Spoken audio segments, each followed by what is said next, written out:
This is an extremely important evening tonight. Our 25th anniversary of the celebration. We take a lot of pride at CASA because this event is so important to the ability to support thousands, and I underline thousands, of abused and neglected and abandoned children in Orange County. Our goal tonight is to support the volunteers who are able to look after part of our society that unfortunately gets marginalized. This is our 25th year. I've been blessed to be here for all 25. Thank you. And I would like to introduce someone who's been part of this for as long a time, Kyle Team, who is chairing the entire event tonight and has been a star and a trooper through the entire endeavor. And once again, thank you in advance for your generosity. Bless you. Thank you, Rich. Many of you know I have been raising funds to help mentors pair with children of CASA for about 15 years. But this event is clearly not my doing. It is not my steering committee, although they have done a great job this evening, but also Susan Kirkland and her amazing staff at the CASA office. This event would not happen without them. It's a gift to me personally to be standing here helping to celebrate CASA's 25th anniversary, because I do believe passionately in the work that we're doing to serve the abused and neglected children in our community. It's my privilege tonight to introduce our honorees. Our first honoree tonight is our corporate honoree. It's South Coast Plaza. The South Coast Plaza and the Segerstrom family have been so committed to being good community partners and to reaching out in so many ways to help the community in which they do their business. And since 1991, Anton Segerstrom has partnered with our Friends of CASA group with two of our events, and those events are Pumpkins and Pancakes, which is a Halloween event. And in that event, they have been underwriting for all the years that they've been involved, with that underwriting increasing every year. They also have collaborated on the holiday luncheon by getting one of their vendors to do a spectacular fashion show at the holiday luncheon event. In the years that they've been involved, they have helped us raise over $1 million to support this program. Well, thank you very much for recognizing our commitment to CASA. We don't do the heavy lifting. The people out that I can't see out there, like Fred Port, et cetera, really do that, and we're very thankful and in great admiration of that. So please give it a hand for those people.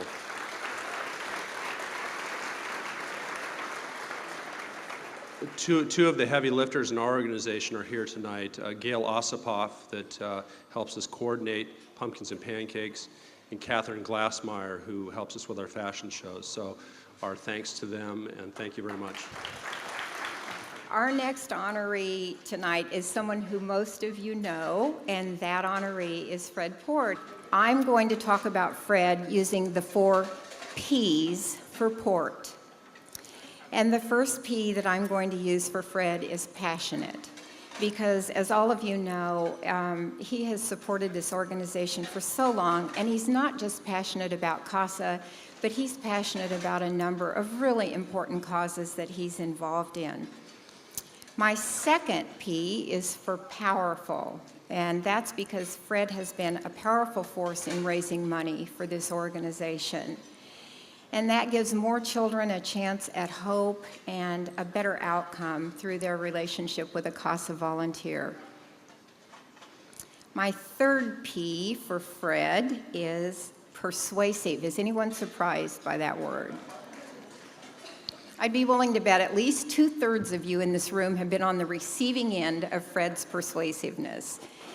And he also has been very persuasive in getting some very important, caring, and influential men and women to be part of the advisory board, which is what makes this event such a success.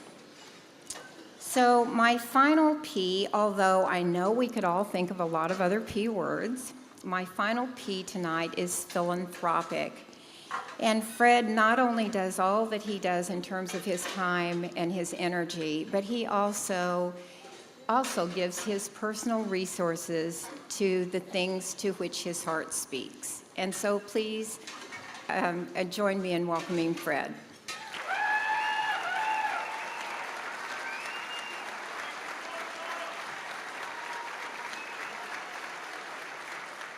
So tonight's about kids. And the reason that my bride got me involved in CASA was because of kids. And the reason that I'm so enthusiastic about every day of my life right now is because of kids. These are 4 of my 5 grandkids, Ginger and Ellie and Brody and Wyatt.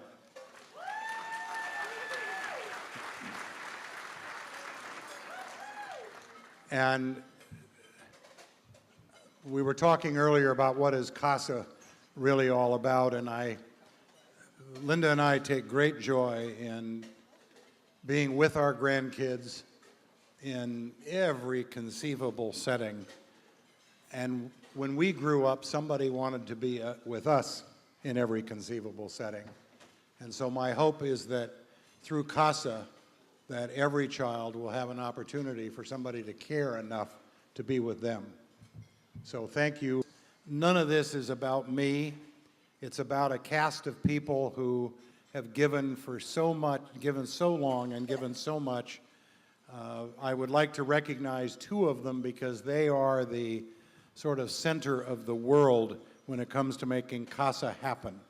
One is Linda Perring, the young lady who just introduced me. And the other one is sitting at my table, and it's Greg Bradbart.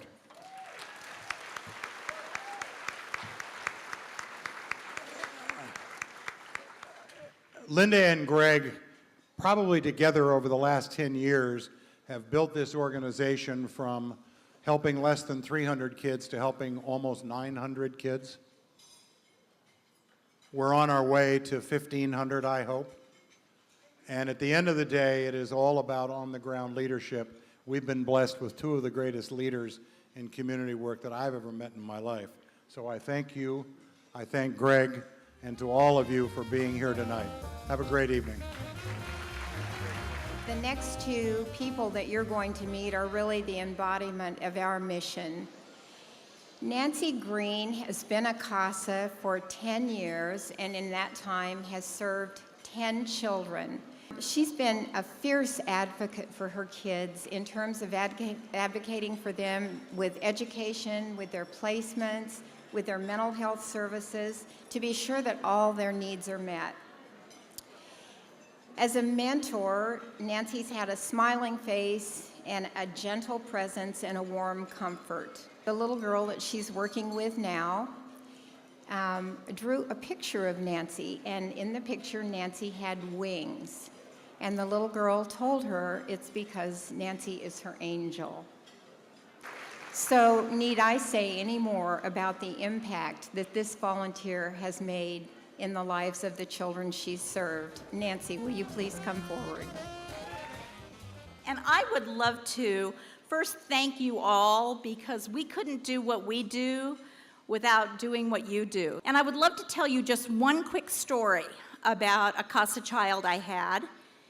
And he had 3 siblings that were all adopted in the system, but he was not. And he had a lot of issues, but we helped get him emancipated. And at one point, he asked me if I would come to a counseling session with him. I went, and he's sitting there, 15 years old, slumped over, and the therapist said, "Tell Nancy what she means to you." And he said, "I would not be alive today if it weren't for you." And those are pretty powerful words. He would be alive, but he felt that importance of what I was doing to help him. My CASA child now is precious, and you will meet her sister, the youth honoree, tonight.